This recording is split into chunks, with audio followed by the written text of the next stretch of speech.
ligar lo que la semana pasada estuvimos compartiendo con lo que voy a compartir en esta mañana. Quiero invitarte a abrir la Biblia en Deuteronomio, capítulo 30. Lo leímos la semana pasada.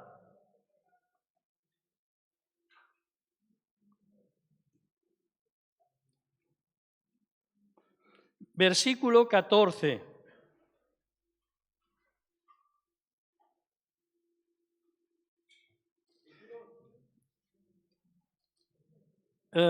30, perdón. No sé si lo he dicho. Deuteronomio 30, versículo 14. Y te voy a invitar a que abras tu corazón y que dejes que a través de esta palabra Dios hable a tu corazón. Porque puede ser que hay aquí, en esta mañana, aquí hoy, alguien. A ver si me puedo explicar. Lo que cosechamos en nuestra vida es el resultado de las decisiones que tomamos. No existe, el destino que está escrito no existe. Dios lo sabe todo, pero yo marco mi destino. Porque mi destino se escribe de acuerdo a las decisiones que yo tomo. Nos hemos pasado de Lowy a Digi en casa. Buena oferta de Digi. Buena oferta, todo lo digo de paso. Y el que vino el chico que vino a nuestra casa, el técnico, a instalarnos la fibra de vidrio de Digi, era un hombre ya de unos casi 50 años, diría yo, o tal vez más o menos, ¿no? ¿Tú lo viste, Consuelo? Era rumano. Y yo estaba ahí. ¿De dónde eres? Porque me gusta mucho preguntar, porque conoces a la gente y también te da oportunidad para hablar. Soy rumano. Ah, rumano, qué bueno. Yo estuve en Rumanía en el año 91. Ah, ¿estuviste en Rumanía en el 91? Sí, ¿dónde? En Pitești. Y tal. Y ahí entablamos una conversación. Salió el tema de la perrita que tiene a medias mi hija. Digo a medias porque la tiene con una compañera también. Bueno, eso es otra historia. Se llama Lola y tiene mucho carácter esa perra.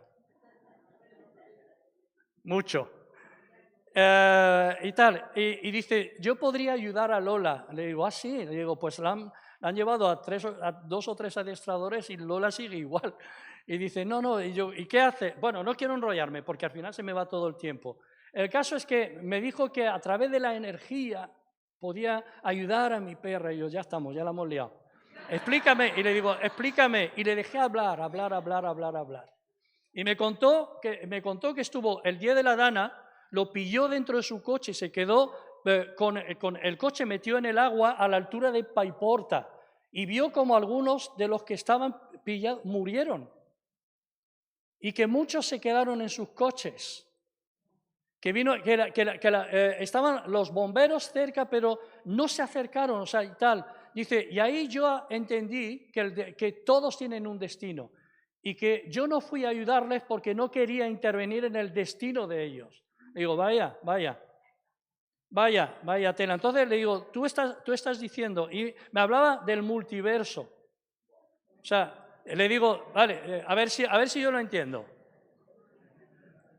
A ver si yo lo entiendo. Le digo, porque lo del multiverso lo sé yo por el Doctor Strange de Disney Plus, por las nuevas películas de Spider-Man y tal.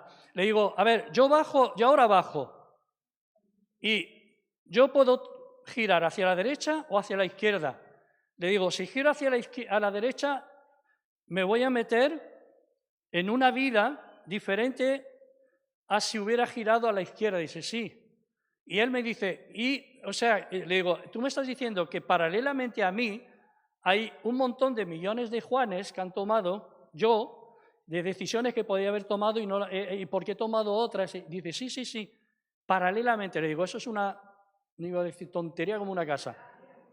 Le digo, a ver, y dice, y por eso no podemos intervenir. Y le digo, ¿me estás diciendo que si tu hijo se está ahogando, tú no vas a salvarle para no intervenir en el destino que está trazado para él? Dice, sí, porque puede ser que en la reencarnación, esto es el karma. Le digo, ¿el karma? El karma. Le digo, ¿qué piensas de Dios? Y dice, todos somos Dios. Le digo, entonces, ¿Júpiter es Dios? Sí. ¿Una zanahoria es Dios? Sí. Le digo, ¿crees en el panteísmo? Vale. Y tal. Y esto me dio la oportunidad de hablarle de Jesús. Me dio la oportunidad de hablarle de Jesús. ¿Qué vengo a decir? ¿Por qué digo todo esto? Para decir que mi destino lo trazo yo. Yo soy el que tomo la decisión. Mi destino no está escrito. Dios en su omnisciencia, en su presciencia, o sea, el conocimiento previo, Él en su omnisciencia conoce mi destino, pero nuestro destino no está trazado, lo establecemos nosotros. Hoy quiero hablar acerca de caminar bajo autoridad. Repite conmigo, caminar bajo autoridad. La autoridad de Dios, pero también bajo las autoridades que Dios ha establecido. Y luego voy a ver si puedo desarrollarlo. A ver lo que dice, versículo 14, Deuteronomio 30. Aunque esto está escrito para el pueblo de Israel, también nos concierne a nosotros. Dice capítulo 30, versículo 14. Porque muy cerca de ti está la palabra, en tu boca y en tu corazón para que la cumplas. Mira, yo he puesto delante de ti hoy la vida y el bien, la muerte y el mal. Está diciendo, yo te he presentado en el capítulo 28 lo que son las bendiciones y las maldiciones. Yo lo he puesto delante de ti. Si escoges lo bueno, te irá bien. Y es curioso, y no quiero con esto, con lo que voy a decir, molestar a nadie. Dice, prestarás y no pedirás prestado. Sin embargo, en las maldiciones dice, pedirás prestado y no podrás prestar. Está hablando de prosperidad. Yo no creo en la teología de la prosperidad, pero creo que hay un Dios que prospera la vida de aquellos que buscan la vida, aquellos que toman la decisión de hacer lo correcto y de vivir de acuerdo a los principios y valores del reino de los cielos. Lo repito, aquellos que toman la decisión correcta de acuerdo a los valores que Jesús estableció, van a recibir las promesas que Jesús prometió. Amén. Gloria a Dios. Y dice, sigue diciendo, dice, versículo 16, porque yo te mando hoy que ames a Jehová tu Dios, que andes en sus caminos y guardes sus mandamientos, sus estatutos y sus decretos, para que vivas y seas multiplicado. Y Jehová tu Dios te bendiga en la tierra a la cual entras para tomar posesión de ella. Mas si tu corazón se apartare y no oyeres, y te dejares extraviar y te inclinares a dioses ajenos y les sirvieres, yo os protesto hoy que de cierto pereceréis. No prolongaréis vuestros días sobre la tierra a donde vais, pasando el Jordán para entrar en posesión de ella. A los cielos y a la tierra llamo por testigos hoy contra vosotros. Está hablando al pueblo de Israel. Es fuerte lo que Dios está diciendo. Que os he puesto delante de ti la vida y la muerte, la bendición y la maldición. Escoge pues la vida para que vivas tú y tu descendencia. Y quiero decirte que de la decisión que tomes hoy, no solamente puedes traer muerte para ti, también puedes traer muerte para los tuyos, para tu descendencia. Yo sé que esto suena, estamos acostumbrados a escuchar del Dios de amor, nos gustan las predicaciones de que Dios vino, aquella mujer enferma de flujo de sangre que tocó el borde del manto y salió poder de Jesús y sanó a aquella enferma. Estas predicaciones son las que nos gustan, pero necesitamos también predicaciones que nos reten, Que nos recuerden que Dios no cambia, que el Dios de Abraham, de Isaac y de Jacob también es el Dios de Jesús, es el Dios de Pedro, es el Dios de Pablo. Y esto lo vemos en la iglesia primitiva, porque los valores y los principios que Dios establece en las Escrituras no cambian. Que la gracia no es una carta blanca para hacer lo que nos dé la gana. La gracia no es una carta blanca para pecar. Cuando hablo de la gracia, estoy hablando de la gracia que hemos recibido a través de la persona de Jesucristo. Por gracia, por misericordia, por regalo, sois salvos. Es poder de Dios. Es poder de Dios para salvación de todo aquel que cree. Amén. Pero lo que Dios me pide es que si he entrado en la dimensión de la gracia, yo tengo que vivir de acuerdo a los valores de la gracia de Dios. Los valores de la gracia de Dios. Porque la decisión que estás a punto de tomar puede traer vida o puede traer muerte. A ti, sobre tus hijos, sobre tu matrimonio, sobre tu familia, sobre todo. Así que toma la decisión correcta. Jesús dijo, yo soy el camino, la verdad y la... Yo soy el camino, dijo Jesús, yo soy la verdad, el camino que me lleva al Padre. Yo soy la verdad porque vivo la verdad de acuerdo a la verdad que he visto en mi Padre. Amén. Y yo soy la vida. He venido para que tengáis y que tengáis vida en abundancia. Y la vida abundante viene sobre nosotros cuando nosotros escogemos la vida. La vida tiene un nombre, se llama Jesús. Pero no solamente Jesús es una persona, es la segunda persona de la Trinidad, por llamarle segunda persona de la Trinidad, el Hijo de Dios, el que vivió, el que murió, el que resucitó. Jesús también representa un estilo de vida, un idioma nuevo, una cultura nueva, la cultura del reino. Y si yo escojo por la cultura del reino, las bendiciones de los cielos se desatarán sobre mi vida. Te lo puedo asegurar. Te lo puedo asegurar que es así. Amén. Gloria a Dios.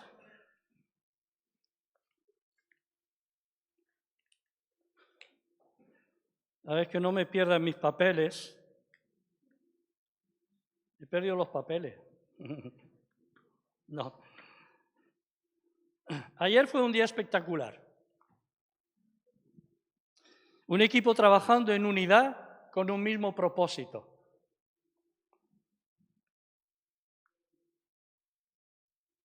Y cuando el pueblo de Dios habita en armonía, allí envía el Señor, ¿qué? Bendición y vida eterna. Salmo. Amén. Amén. La iglesia, la comunidad, la asamblea, no es un lugar a donde vamos. Lo he dicho varias veces. Esto no es la iglesia. Esto es la iglesia. Las paredes no son la iglesia, no es un lugar a donde vamos. Satanás ha sido tan astuto que ha conseguido encerrar el corazón de millones de creyentes en esa mentira. No vamos a la iglesia, somos la iglesia. No vamos a la iglesia, somos la iglesia. O sea, cosas como cristianismo, como iglesia evangélica, son nombres puestos por hombres. Hay que entenderlo.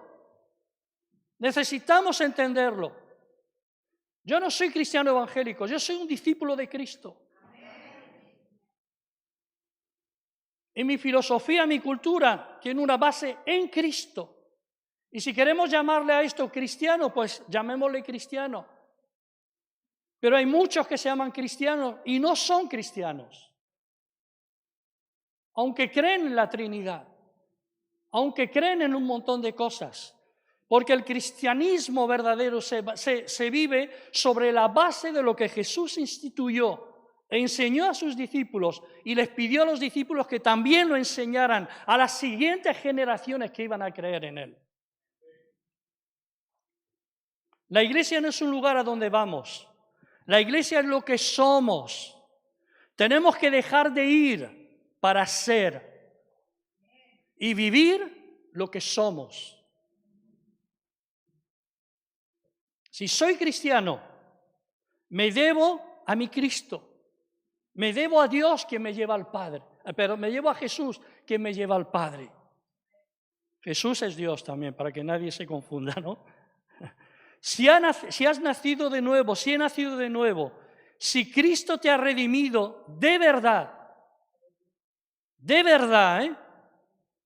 por la fe, lo voy a leer tal y como lo he escrito esta mañana. Si he nacido de nuevo, si Cristo me redimió de verdad por mi fe en Él y en su sacrificio, yo soy iglesia. Si el poder del pecado ha sido roto en mi vida, yo soy iglesia. Si pertenezco a una comunidad, me debo a esa comunidad. La iglesia es la comunidad de todos los que han sido salvados por la sangre de Cristo. Y yo quiero volver a matizar esto.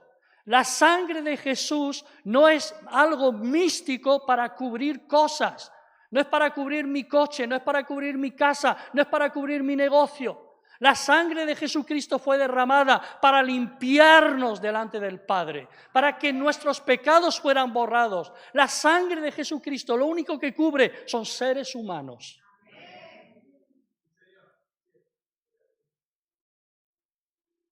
Tristemente, nos hemos ido más allá porque en libros se ha enseñado eso.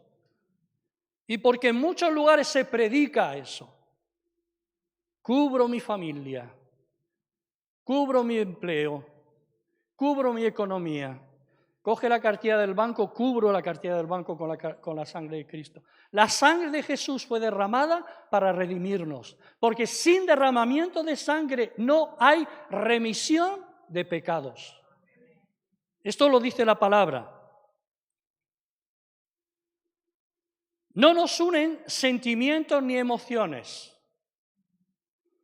Porque si nos unen los sentimientos y las emociones, cuando mi emoción se va, me voy yo también con ella.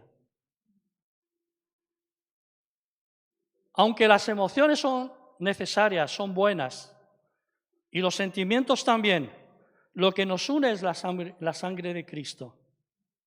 Somos el cuerpo de Cristo en la tierra. Eso significa que si yo recibo a Jesús como Salvador y le hago Señor de mi vida, automáticamente yo soy parte de un cuerpo que es el cuerpo de Cristo, del cual Él es la cabeza. Si me bautizo en agua iba a explicar el bautismo. Después de haber creído, después de un arrepentimiento genuino, me integro en el cuerpo de Cristo. Pedro escribió, el apóstol Pedro, mas vosotros sois linaje escogido, real sacerdocio, nación santa, pueblo adquirido. ¿Qué es adquirir? Yo adquirí mi casa cuando la compré.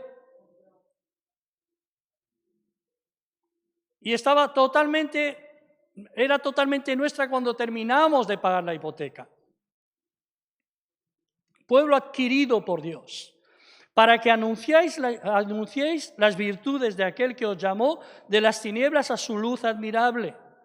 Vosotros, dice, que en otro tiempo no erais pueblo. No, pero si yo soy de Venezuela. No, si yo soy español. No, si yo soy colombiana. Gloria. Peruana, que se me había olvidado lo de Perú antes.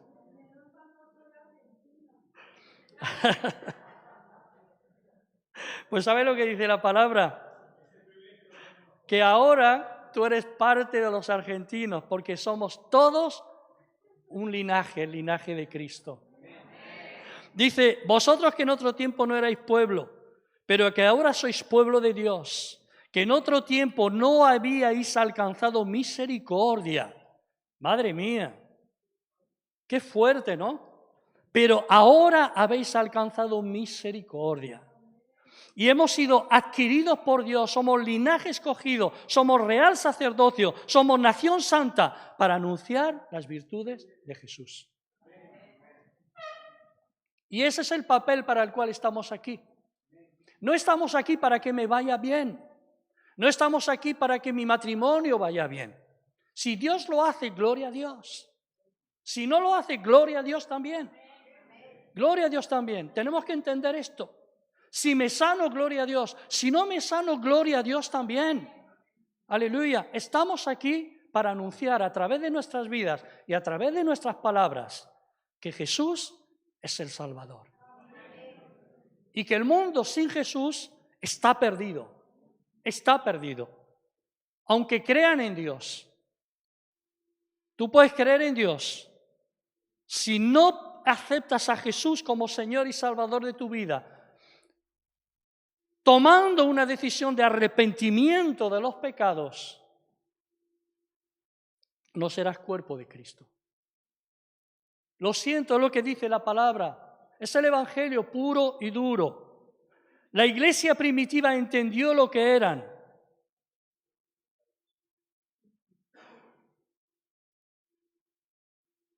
Hechos 2.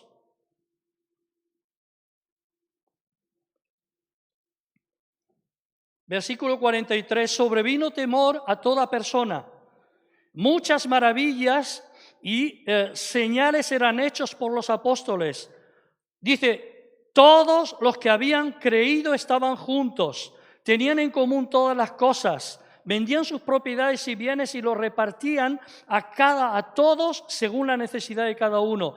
Perseveraban unánimes cada día en el templo, partiendo el pan en las casas, comían juntos con alegría, sencillez de corazón, alabando a Dios y teniendo favor con todo el pueblo. Y el Señor añadía cada día a la iglesia los que habían de ser salvos. Habían entendido que eran cuerpo, que eran un linaje escogido en Cristo. Habían entendido que ahora habían entrado en el reino de los cielos. Habían entendido lo que Jesús enseñó y en consecuencia actuaron. Sus corazones fueron transformados. Dejaron de mirar solo para sí, para mirar a los demás y la necesidad de los demás. Lo que hicimos ayer fue mirar la necesidad de los demás. ¿Implica trabajo? Sí, pero bendito trabajo. ¿Implica esfuerzo? Sí, pero bendito esfuerzo. Amén. Hechos 4.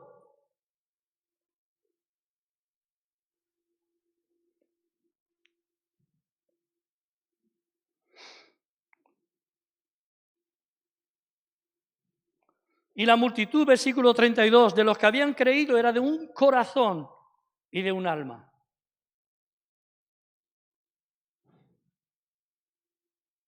¿Estás conmigo?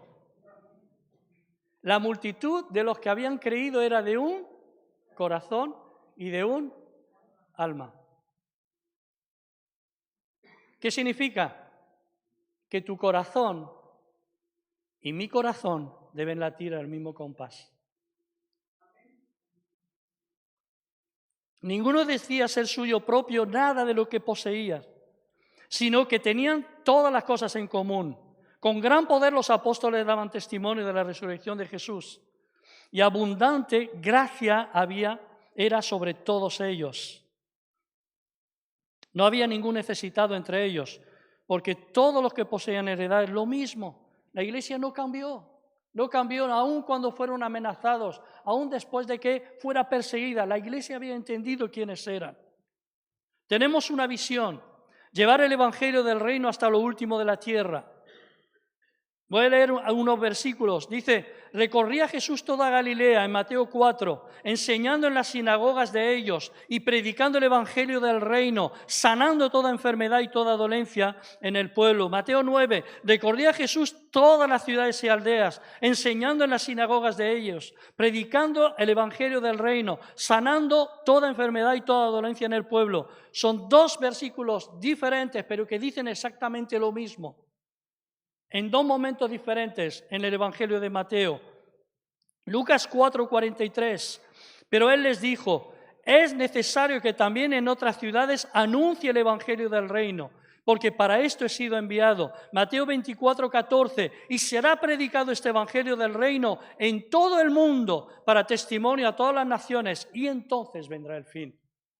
Y el fin no vendrá hasta que el Evangelio del reino llegue hasta los confines de la tierra. Esto es lo que Jesús dijo. Amén.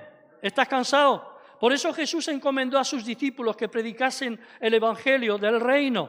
Mateo 16 dice, id, les dijo, id por todo el mundo, predicar el evangelio a toda criatura. El que creyere y fuere bautizado será salvo, mas el que no creyere será condenado.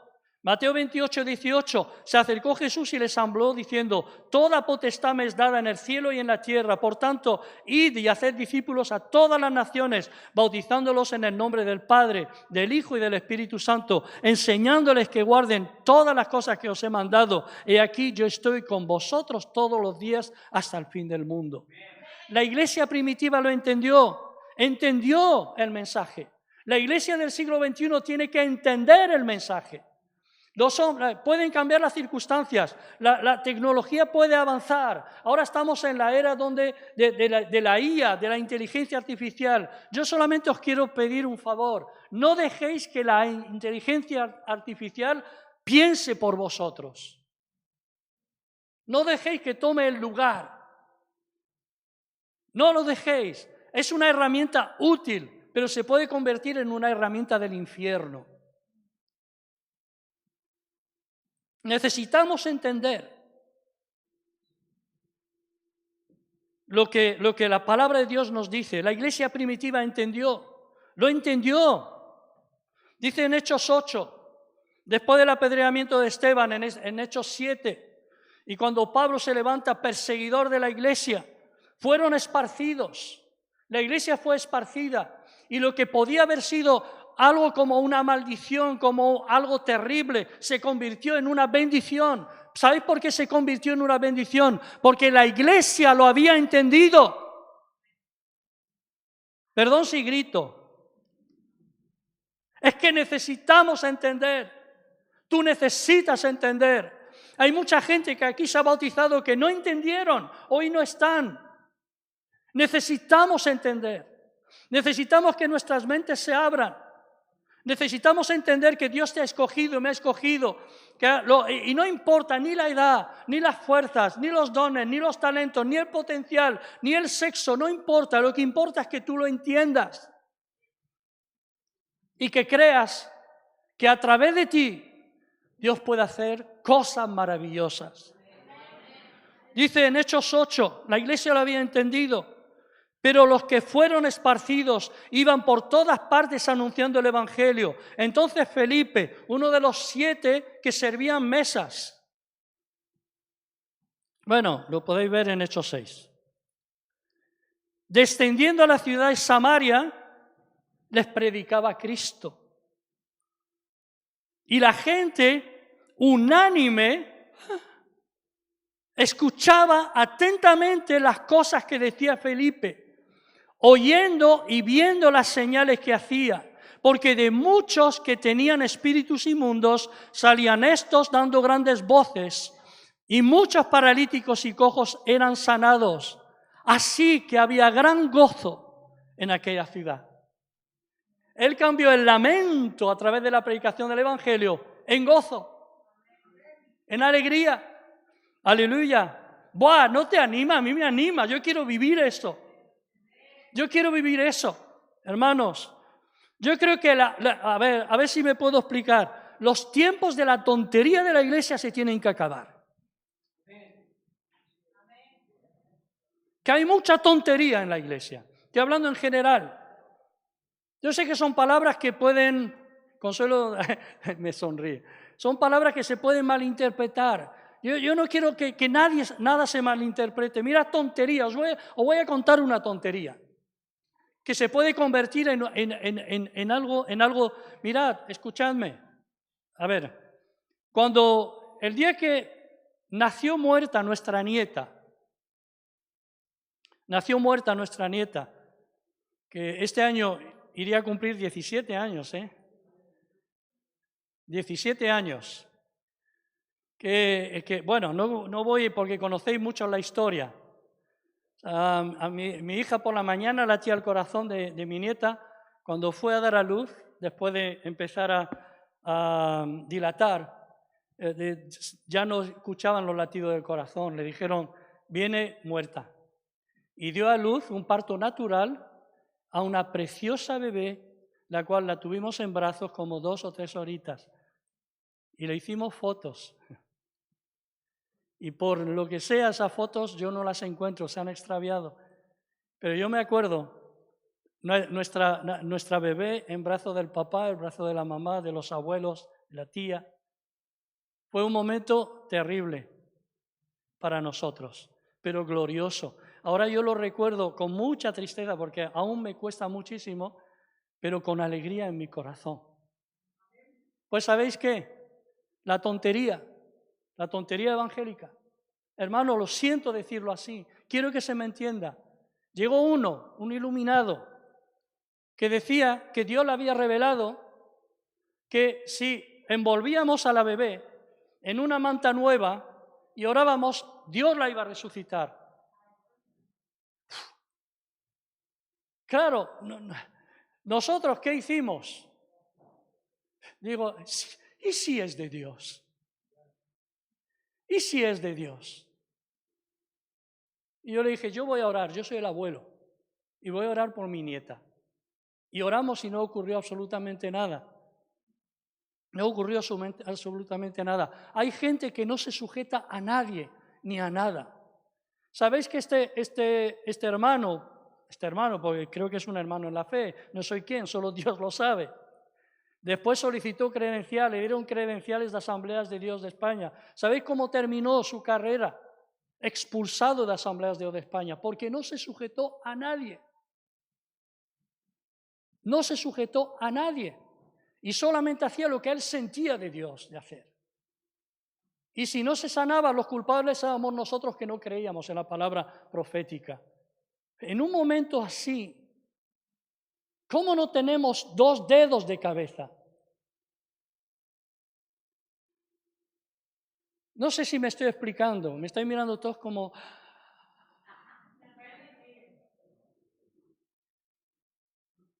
Hermanos, somos creyentes, Dios es un Dios de milagros, pero tenemos la palabra que nos dice lo que tenemos que hacer y cómo nos tenemos que convertir.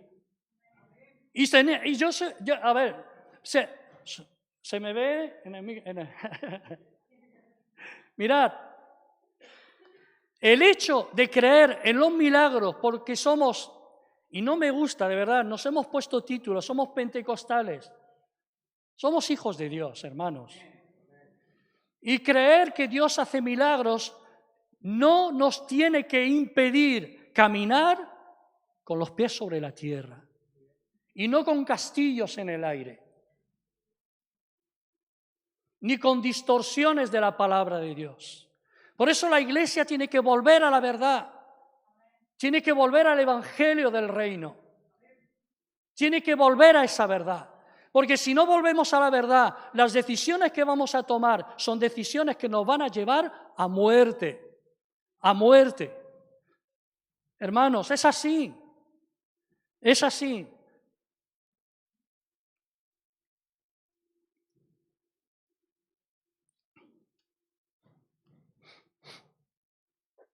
Dice en Hechos 8, ¿me dais unos minutos más?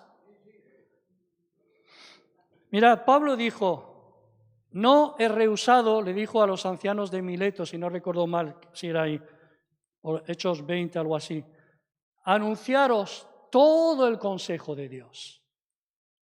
Y una responsabilidad que tenemos los que predicamos no es endulzar el oído de la gente, es anunciar el consejo de Dios. Es enseñar el consejo de Dios. Hay vida y hay muerte. Hay un lugar en la presencia de Dios eterno o hay un lugar lejos de la presencia de Dios que llamamos infierno. Y tú escoges. Y tú escoges. Es difícil demostrar que Dios existe, pero ¿y si sí? Como dice José Mota, ¿y si sí? ¿Y si sí? Lo que Dios dice en su palabra es verdad. Amén. Amén.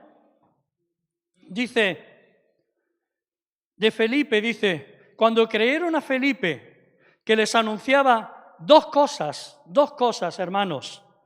El Evangelio del Reino de Dios, el Evangelio del Reino y el nombre de Jesucristo. Felipe predicaba dos cosas, el Evangelio del Reino y el nombre de Jesús. Y hermanos, no basta con predicar de Jesús. ¿Estás conmigo? Hay que predicar el Evangelio. Y el Evangelio no es solo Jesucristo. El Evangelio es todo lo que implica el por qué vino Jesús a la tierra. El Evangelio es decirle a una persona, si no te arrepientes de tus pecados y si no echas manos de un Salvador que es Jesús, te perderás eternamente. Y tenemos la responsabilidad de predicar el Evangelio completo. Completo. El hecho de creer en Dios nos salva. Los demonios creen y tiemblan. El hecho de creer que Jesús existe nos salva. Yo tengo que hacerlo de Él. No lo voy a hacer, pero yo tengo que recibir, verlo, confesarlo con mis labios y creerlo en mi corazón. Confesarlo, que Él es el Señor. Y que Él dio su vida por mí en la cruz, para que yo pueda venir al Padre. El Evangelio tiene que ser predicado con verdad y completo, hermanos. ¿Se ha entendido? ¿Se ha entendido?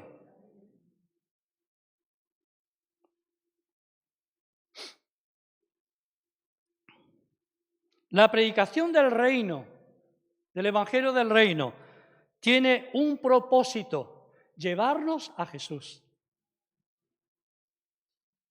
No a la religión. No a la religión. Nos tiene que llevar a Jesús. Nos tiene que llevar a bautizarnos en el nombre de Jesús. Nos tiene que llevar a tomar una decisión por Jesús. Y ese Jesús cambia vidas. Y ese Jesús y el Evangelio del Reino cambian corazones. No producen religiosos, cambian corazones, transforman familias, transforman casas, transforman ciudades, porque en Samaria había gran gozo por la predicación de Felipe. ¿Queremos gozo en España? ¡Wow! Hoy voy terminando y lo que voy a hacer es leer. España es una oportunidad para la predicación del Evangelio del Reino, ya que la población en España hoy es multicultural. Y tal vez, España es una de las naciones con mayor diversidad de etnias y culturas al día de hoy. Y creo que más que ninguna otra nación en Europa, que llevan años por delante de nosotros con el tema de la inmigración, España es una tierra de oportunidades ahora. Amén.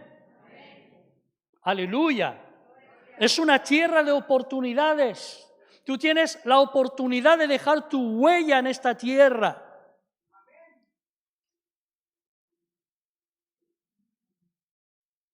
La cultura se ve en el idioma, en la forma de vestir, en la comida, en las costumbres, en las fiestas, en la familia, etc. Y toda cultura es digna de ser respetada. Amén. Me gustan más las facturas argentinas que las facturas españolas.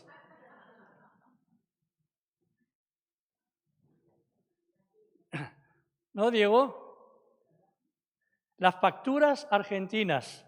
¿Quieres una factura? No, ya tengo bastante. No. La cultura la vemos en el cántico de aquella multitud al Cordero. En Apocalipsis 5. ¿Estás conmigo? Dice, cantaban un cántico, un nuevo cántico. No era de Marcos Witt, ni de... Ahora, ¿cómo se llaman los cantantes? Hay un montón de cantantes ahora. Un canto nuevo. una visión que tiene Juan de los cielos, diciendo, digno eres de tomar el libro, de abrir sus sellos, están cantándole al Cordero de Dios. Digno eres de tomar el libro y abrir sus sellos, porque tú fuiste inmolado y con tu sangre nos has redimido de todo linaje, de lengua, pueblo y nación. ¿Sabéis que Nicaragua estará representada en los cielos? ¡Aleluya! España también. México también. Bolivia. Y cada una de las naciones y linajes familiares que estamos aquí y etnias van a estar presentes delante del Cordero. Y juntos, en español, no, cantaremos el canto del Cordero. No, en español no. Necesitamos conocer el Evangelio del Reino. Aunque veáis muchas hojas, no os asustéis. La iglesia primitiva lo entendió. No era lo mismo, y algo que tenemos que entender, hermanos, si queremos predicar el Evangelio, que no era lo mismo predicar a judíos que ya esperaban al Mesías y conocían las Escrituras, que predicar a una audiencia de cultura griega. Y la prueba la tenemos. El día de Pentecostés, el día de Pentecostés, la audiencia era judía, pero Pablo en Atenas, la audiencia era griega. Y la predicación para los judíos no servía para la predicación de los griegos. Y Pablo tiene que buscar un lenguaje que los atenienses pudieran entender. Al Dios no conocido, ese templo donde he visto al Dios no conocido, de ese Dios os quiero hablar.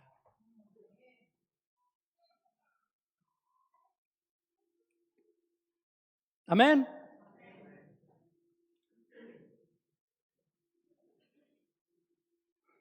No es lo mismo exponer el Evangelio del Reino a un español de cultura occidental y que ya ha oído hablar de Jesús a través de su religión, que a un hindú de una aldea remota que nunca ha oído hablar de Jesús y ni siquiera sabe que el cristianismo existe.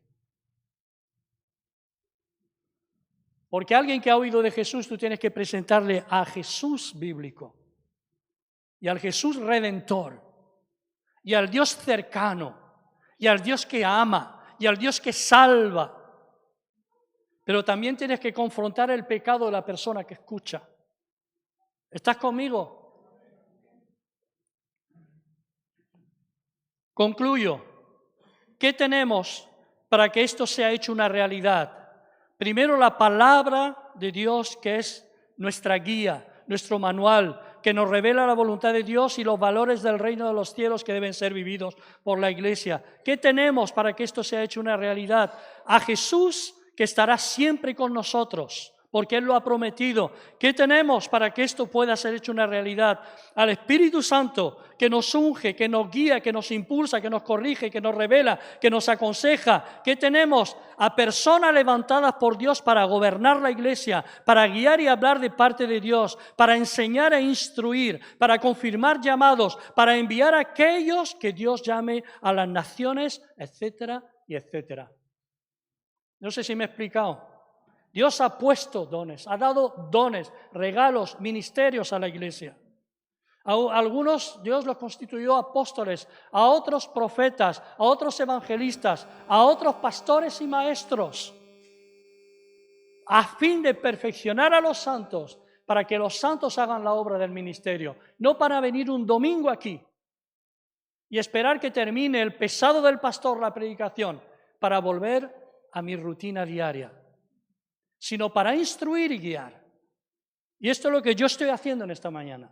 Estoy intentando guiar e instruir a través de la palabra, porque lo necesitamos para cuidarnos de los falsos profetas de este tiempo, para cuidarnos de aquellos que no perdonarán al rebaño, que se meterán en medio del rebaño para destruir al rebaño.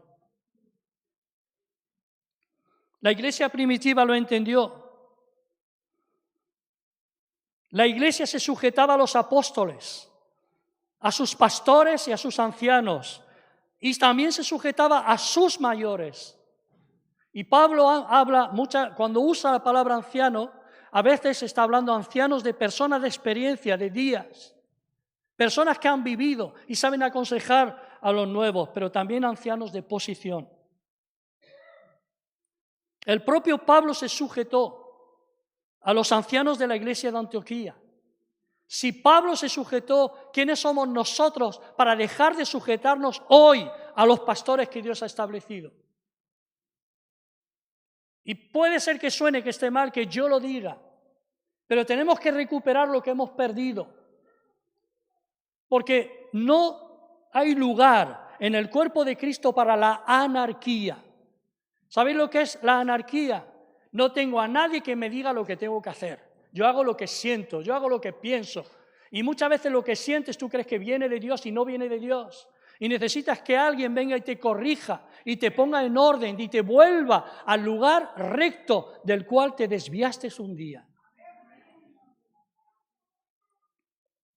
El apóstol Pablo daba, ¿cómo se dice? Rendición de cuentas de sus viajes misioneros a la iglesia de Antioquía.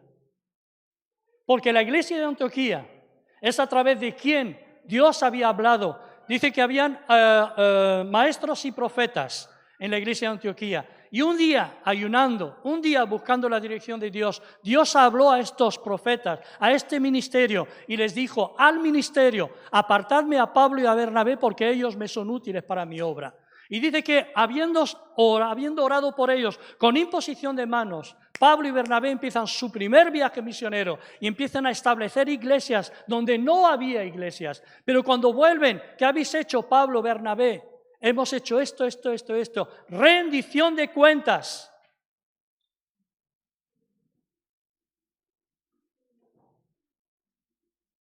Tengo el corazón que me hace bum, bum, bum, bum, bum. Cuando llega, el reloj me va a pitar. Pip, pip, pip, pip, pip, pip. No.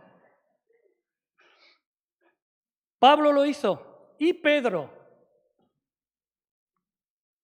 El apóstol Pedro. Sobre esta roca, tú eres Cefas, tú eres Pedro, dijo Jesús. Sobre esa verdad que acaba de declarar, yo edificaré mi iglesia. El apóstol Pedro, que se levantó el día de Pentecostés y con una sola predicación 3.000 almas se entregaron a Jesucristo. El apóstol Pedro estaba sujeto al liderazgo de la iglesia de Jerusalén. Y cuando Dios le manda a Cornelio y él vuelve a Jerusalén, le da cuenta al liderazgo de la iglesia de Jerusalén y les explica cómo el Espíritu Santo también ha caído en los gentiles, aquellos que no eran judíos, y todo, también.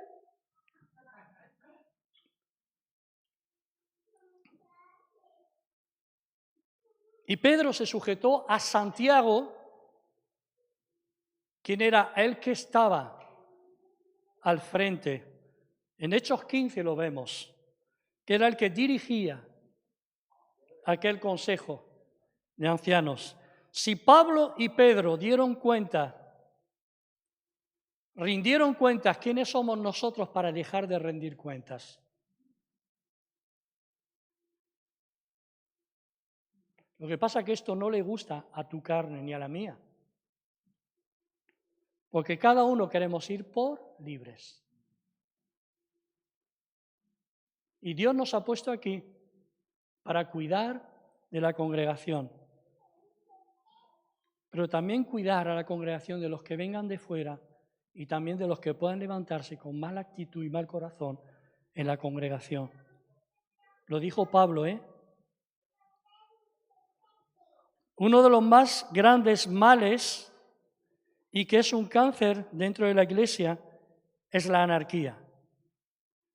Muy pocos rinden cuentas de sus vidas a los que Dios ha puesto al frente de la iglesia, y especialmente la iglesia del mundo occidental. Si queremos alcanzar al mundo con el Evangelio, uno de los males que tenemos que erradicar es la anarquía espiritual. Y termino con esta frase: que Dios nos ayude y nos lo haga ver. ¿Nos ponemos en pie?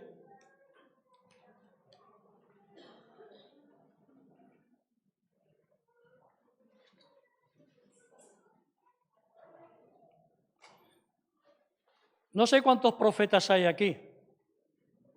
No levantéis la mano. Sí, puede ser que hayan, no lo sé. Pero ¿sabéis lo que dice la Biblia? Que la profecía no es de interpretación personal. Tiene que ser juzgada. ¿Sabes qué es juzgado? Tiene que ser analizada.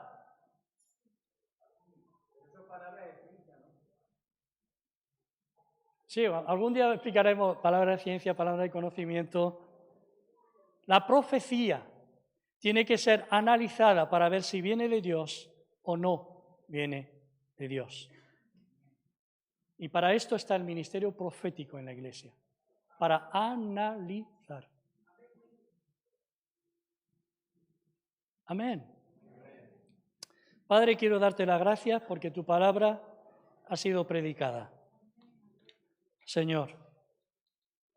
Y sabemos que tú no retuerces voluntades, aunque eres Dios y todo lo puedes. Quiero darte las gracias por habernos creído con libre albedrío, con la capacidad de decidir por nosotros mismos.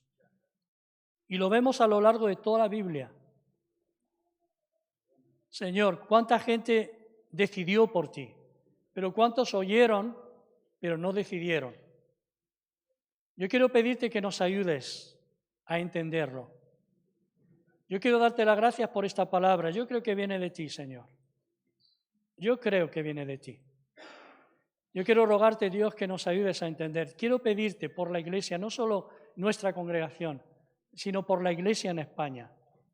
Ayúdanos a recuperar los valores que a veces las costumbres y las formas nos han robado o se han ido apagando. Yo quiero darte las gracias por los pastores que han levantado a lo largo de estos años en esta iglesia. Pero también, Señor, los pastores o los ministerios, por decirlo mejor, que tú vas a levantar de aquí en adelante. Quiero pedirte, Señor, que sean hombres y mujeres que haya temor de Dios en sus corazones, que caminen bajo sujeción, Señor, pero que a la vez, Señor, oh Dios, puedan estar aconsejando a los que caminen bajo sujeción, la sujeción de ellos. Quiero darte las gracias, Señor, porque tú levantas reyes, pones reyes, quitas reyes, pero también lo haces, Señor, con los ministerios.